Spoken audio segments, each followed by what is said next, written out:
Hello and welcome back to the channel. If you're new here, we are free range living. Me and my husband and our daughter Constance, we're on 9 acres in Western Australia. We're caretaking this block. So I wanted to share with you some of the preservation that we do in autumn and also take you into the garden and just show you us building a winter bed and harvesting some of the produce in autumn. Now all this produce is local, but the fruit has come from friends and family. We attend a garden swap, and so we get a lot of the fruit there. We actually exchange our goat milk most weekends for fruit, so it's a really great little community vibe going on here. But yes, all the vegetables have come from our garden and the tomatillos also. So I'm going to be making some chutneys, some applesauce, and a few syrups and various bits and pieces, chili sauces, things like that. So if you are interested in that, then please stick around. But first I'm going to show you what we've been up to in the garden. Yeah, we just had to shut down some of our summer beds and plant everything for winter and spring. All right, this morning we are going to be clearing out most of this summer bed, ripping it up and sheet mulching. We'll probably leave the eggplant because it's still producing, and then I planted some daikon radish in the foreground here, so that we'll leave as well. Cleaned out the chicken coop, I cleaned out the 2 IBCs that the goats sleep in, and I'm about to clean out the big enclosure later on today.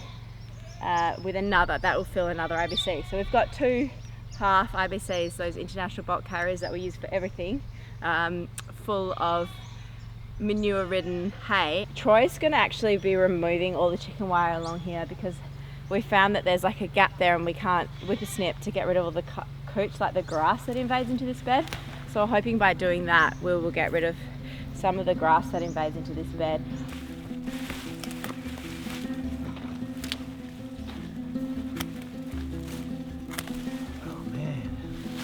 With this sheet mulching system, we leave the shorter crops and weeds in place and cut all of the tall crops down with their stakes, laying them directly on the beds.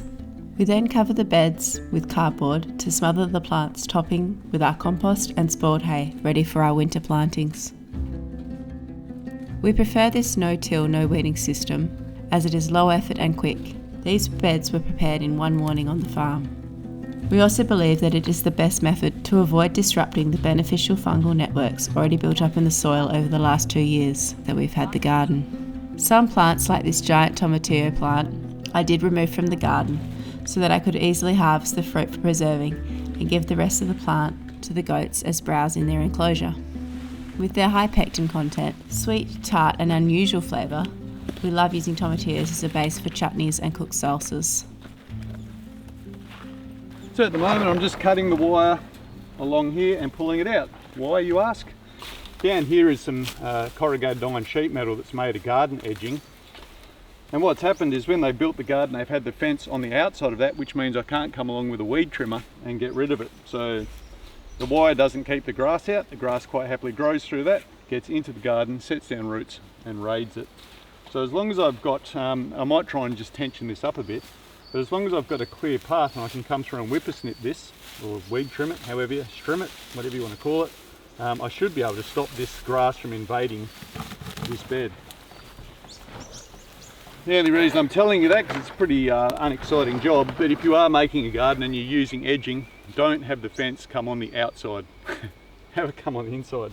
So you can use the edging as an edge that you can snip grasses against.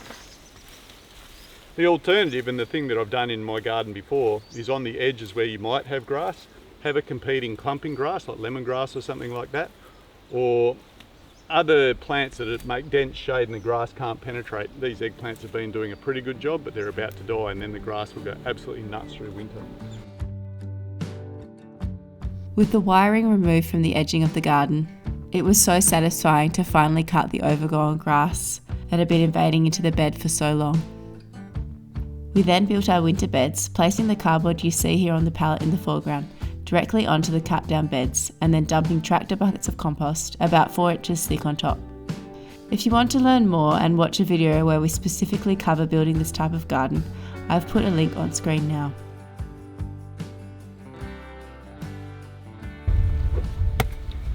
This compost has been aging for a long time, and it's been invaded by Tagesesti roots. Nothing bad about that. I mean, the Tagesesti is not going to regrow from these roots. Whatever's attached there that was fixing nitrogen is going to die off, so happy days. Even more carbon in there, but high hopes for this bed now. We'll probably get some more mint invading it over time. But what we won't get now, hopefully, is too much of this grass. I'll be able to address that from the outside.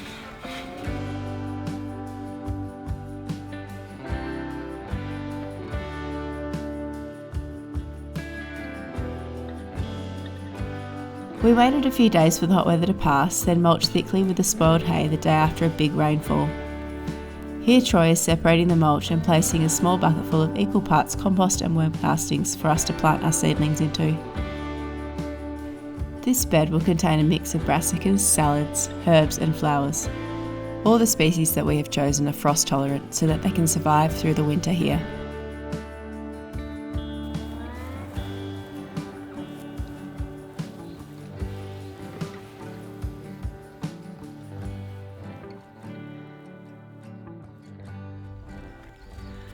I came down to the garden yesterday with Constance and we picked a massive basket of produce. It's really quite heavy. There's a lot of zucchinis and peppers, tomatillos, silver beet and leeks and rhubarb in here and rainbow chard.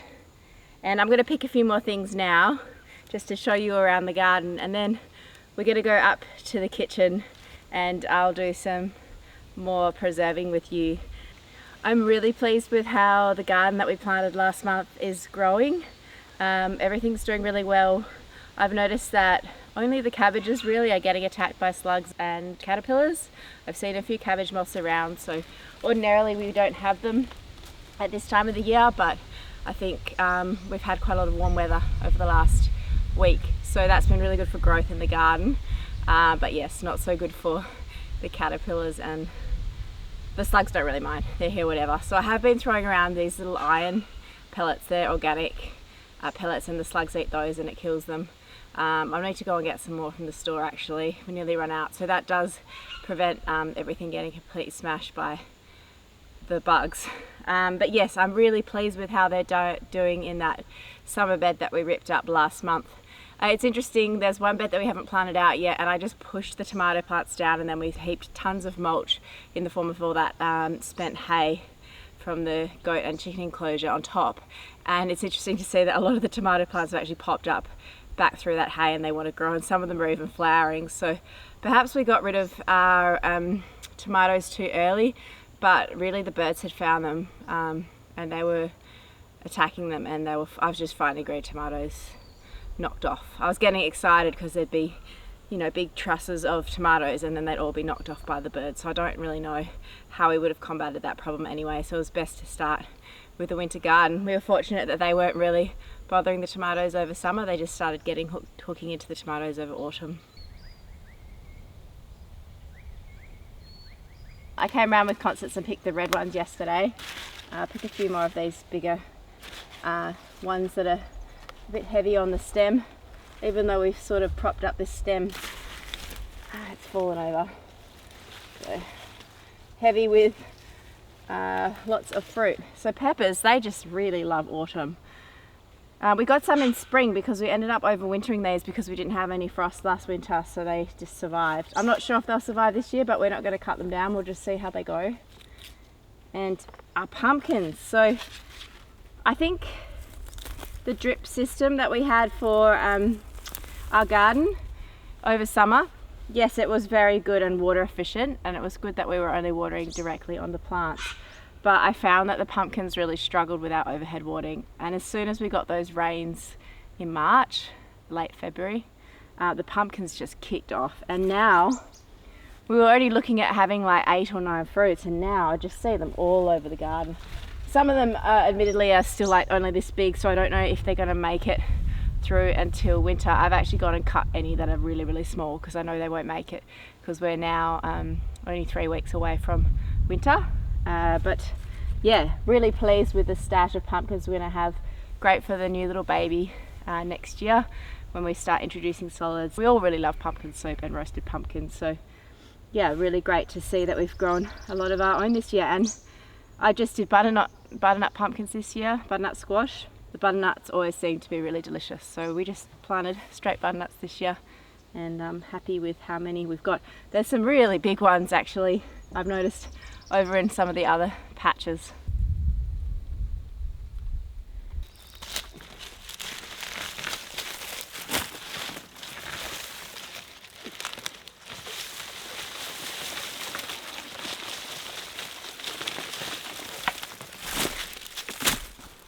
If you've tuned into some of our earlier videos, you'd have seen me growing potatoes in bags early on in the piece.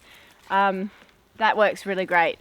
I just had bed space and I had potatoes that of a few varieties at home that I really like, and they'd started sprouting, so I literally just chucked them in this bed because it was empty. So it was just easier than bringing the bags down and filling them with more soil when I've already got a bed here. But yeah, I'll just strip back and prepare these leeks, and it'll be a pretty good amount to make quite a lot of big batch potato and leek soup.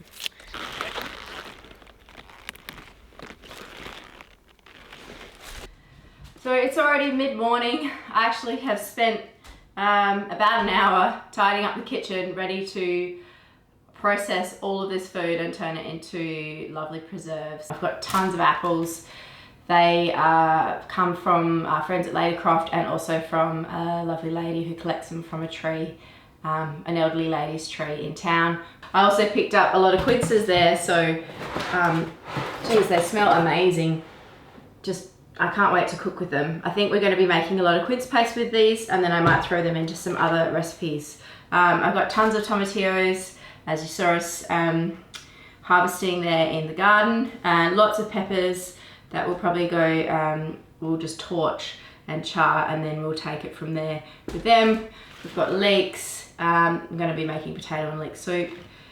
Pull out our potatoes, some of our potatoes from storage. And then we've got some pomegranates here that Constance just loves, so I'm thinking that we'll make a little bit of a syrup up based on a recipe from a really good preserving book called The Modern Preserver by Carly Newton. I've used some of her recipes before and they've been really great. Also making a tomatillo chutney. It's a river cottage recipe. We make it every year. Everybody loves tomatillo chutney. It's a really great gift. So I'll be putting some of that into jars that we can gift, and then some into our nice preserving jars. It's already mid-morning because I've spent all this time getting the kitchen ready and just making sure, picking through the produce, because everything was kept in our laundry, which is pretty good. It's maintains a pretty stable temperature of about 10 to 12 degrees. But yeah, a lot of this stuff has been sitting in the laundry for 2 or 3 weeks. So some of the apples and some of the peppers had actually gone rotten. So I had to pick through everything to see what we had. And we've still got a ton of things to get through here. And I'm going to be using a few tools at my disposal, so hopefully you have a few things that you can do to make things go a bit faster, particularly the applesauce will be going a little bit faster because I'll be able to use my apple puree encore on my KitchenAid. I've got a Thermomix there, but Thermomixes aren't very good for doing like massive amounts of food. Maybe I'll be able to get the potato and leek soup in the Thermomix. That was my early birthday present from Troy, so that was really lovely. But yeah, a lot of chopping and prepping now, and I've just got to think.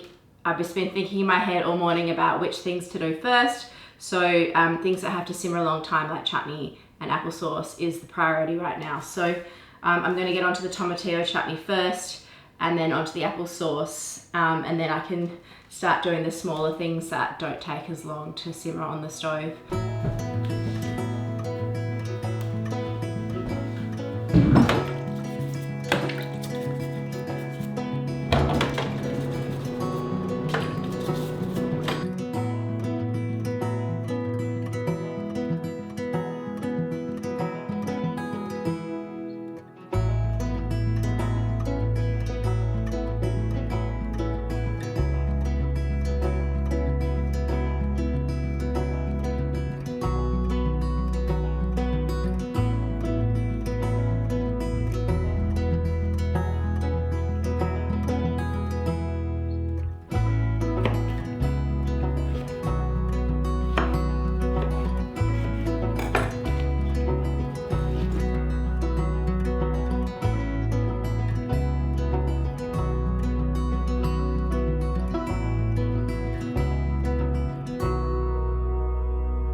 This chutney is an absolute marathon, but I'm glad I've got it all done now. Now it's just got to cook down.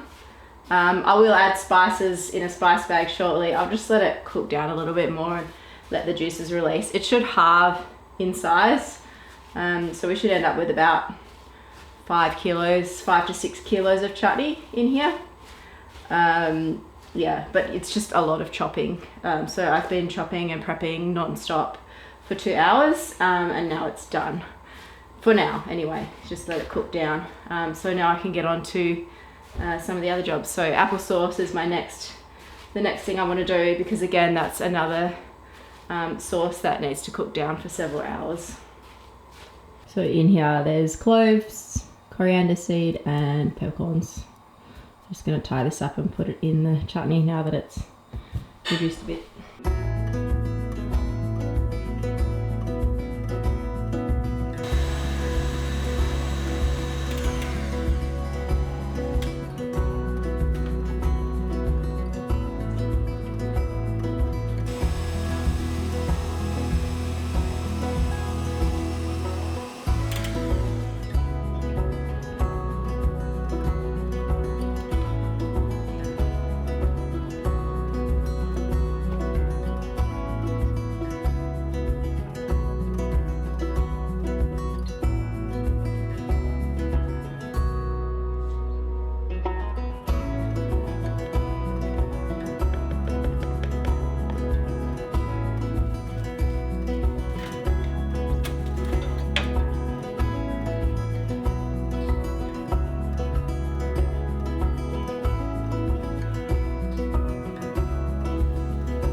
So I've got the apples on. You saw it's really not complicated. It's just running those apples. I put them through the KitchenAid, through the spiralizer, or the apple decor and peeler, and then put them in there. They're nice and thin, so they break down quite quickly. Don't have to add any water or anything. I just put a squeeze of lemon juice in because I had half a lemon in the fridge. I thought, why not? So that's on a very low heat so that the cells break down and we get liquid in there to make the apple sauce. Or apple puree, and the chutney has reduced now. It's probably nearly 2/3 the size. We've nearly got half a full saucepan, but that's still got a little while to go as well. We've torched the peppers and a few chilies, so we're going to be making just a marinated peppers dish that we'll eat over the week, and then we'll also freeze some, and then we're also going to be making a chili pepper chutney with some of them as well. These that are left over, Troy and I sort of discovered this way of making hot sauce that's really low fuss and super delicious. So we basically just get the whole chilies and put them in a sweet salty vinegar. It's basically vinegar, sugar, salt, allspice, and black peppercorns, and it comes out really, really good. We soak them for as long, at least a week. We have them sitting in that solution, and then we food process it into hot sauce. But you can leave it for longer, and then when you're ready to eat it as a hot sauce, you just food process it up. So that works really well. So I'm going to do that with these, and then we'll get on to other things. So I'll do the vinegar for these in here. Just eyeball it. A fair amount of salt and some sugar. So we add quite a bit of sugar. It really, it's really good with extra sugar. And now I can just put some peppercorns in and some allspice as well. And I'm just going to heat this vinegar up and then I'll prep the chilies. So these are cayenne chilies. They're quite spicy. It's going to be quite a hot sauce. It should be a nice green colour. And I'll be able to show you with some chilies that we prepared earlier. I actually did them about 4 or 5 weeks ago. They've just sat in the fridge in their vinegar mix. How the hot sauce turns out once it's food processed.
Okay, so we got through a lot of fruit and veg yesterday.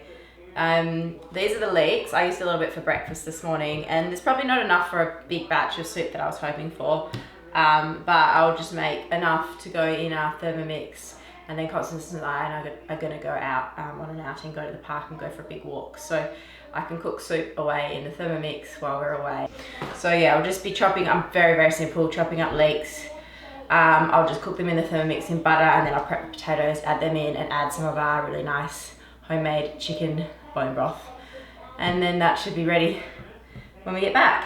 What's left to do is jarring up our applesauce and canning that. And then I've got to reheat the chutney. It's pretty much done. It's doing leaving a nice trail when you stir with a spoon, so that's how you know it's done. And it's also like kind of handy to let it set overnight and just see the consistency. So I'm going to reheat that, and I'll be cleaning up a whole lot of jars and jarring that as well. And then I'm also going to finalize my syrup. So I've nearly finished that pomegranate and apple syrup with the apple juice and the pomegranates. My vinegars, I've got my apple scrap vinegar and apple juice vinegar that will hopefully turn into apple cider vinegar. I'm just going to be stirring them for a week or so. I did say I was thinking of fermenting the pomegranate and the rhubarb, but that is like an experiment and I didn't want to risk wasting the fruit. Whereas I've done apple scrap vinegar and apple cider vinegar many times on the bench, and it's quite easy to look after and stir. So yeah, you end up with quite a nice tasting product. I didn't want to risk it with our nice rhubarb and pomegranate.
I've only really got a few more things left to do. I have to make the quince paste, and we have to finalize the chilies and the peppers, so I'm doing a few different things with those.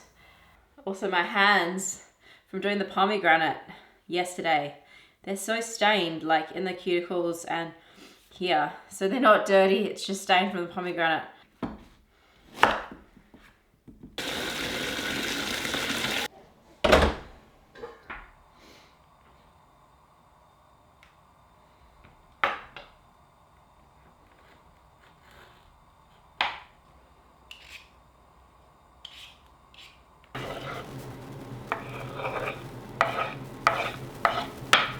Okay, we're on the home stretch now. These are the chilies that I put 2 days ago in salt, pepper, vinegar and spices. They're not quite ready yet, they're going to keep marinating. But here's some that I prepared earlier. So I did these about 3 weeks ago.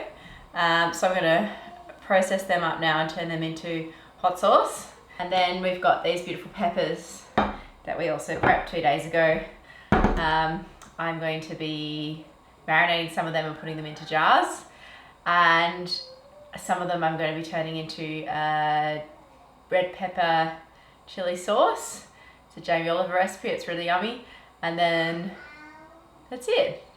So I've just food processed up a jar of chilies just like this. This has got a slightly red color. It's kind of like brown. So it's not as appealing because it had some red chilies in it. This will come out a much nicer color. It will come out a green color because I only chose the green chilies, but this one's got a mixture of red and green chilies. It smells amazing. I think it's going to be quite potent. This is cayenne again.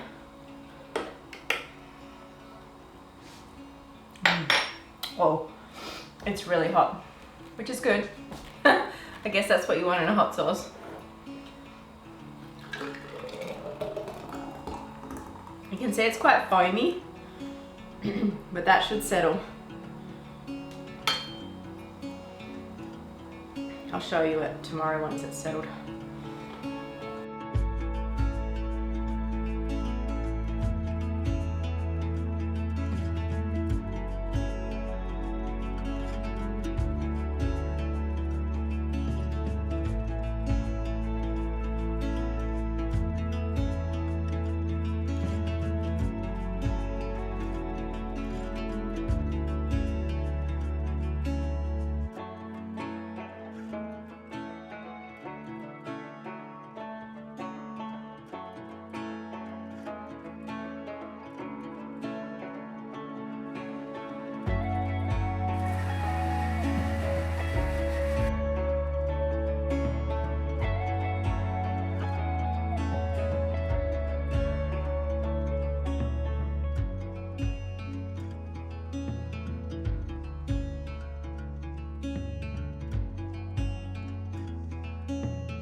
It's Friday night and we got everything done. I was hoping to get it done a lot quicker, like by Wednesday, but that was way too ambitious.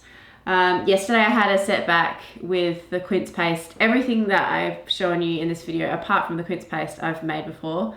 And I just had a setback with the quince paste because it wasn't setting, it wasn't going pink, it was just staying a brown colour, and I had it on low heat and I was stirring it while I was doing other things.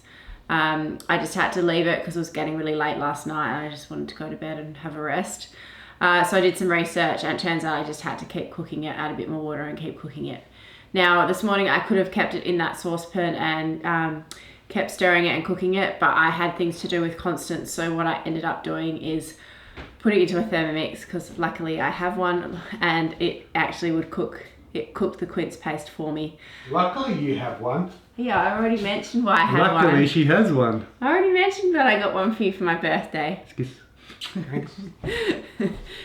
And I put it in there and it maintained a really good simmering temperature, and because it has a machine that stirs for you, it just kept stirring it for an hour while it cooked down to that pink colour. So I'm time poor and busy looking after Constance, so it's super amazing to have this machine to do something like that. And the stuff that I couldn't fit it all in the Thermomix, and some of it I put in the oven, and that just didn't turn out as good. It didn't really set in the middle, so I'm going to have to recook that again some other time, but I'm going to freeze it for now. So I have got a whole tub here of quince jellies, pastes that are going to be amazing for cheese platters, amazing for gifts, and I'll definitely be taking some back to the community garden where I got the quinces from to share that around with the ladies there. So the lineup of everything that we made, we've got our river cottage chutney, and if you've been watching for the last couple of years, you'll know that we make that every year. It's a firm favourite. We've got our apple puree, apple butter. We have the hot chili sauce, pomegranate syrup cordial in 2 bottles here. We've got passion fruit, just been scooped out and frozen. Hot sauce, vinegars, heavy, marinated peppers, really yummy, vinegared pickled chilies, and the quince that I mentioned before. And that's everything. So turned quite a few baskets of food into all of this shelf stable products, which I'm pretty pleased of, pretty proud to have managed to get this done in between all my other duties. So I really hope you enjoyed this video. If you have any tips or any favourite things that you like to do in autumn for preserving, let me know in the comments below. I always read the comments. Apologies if I don't respond to them all. We are very busy on the homestead, and especially now that we have a little daughter running around. So thank you again to everyone that watches, likes and subscribes, and a special thank you to our patrons who support us every video. It really means a lot to us.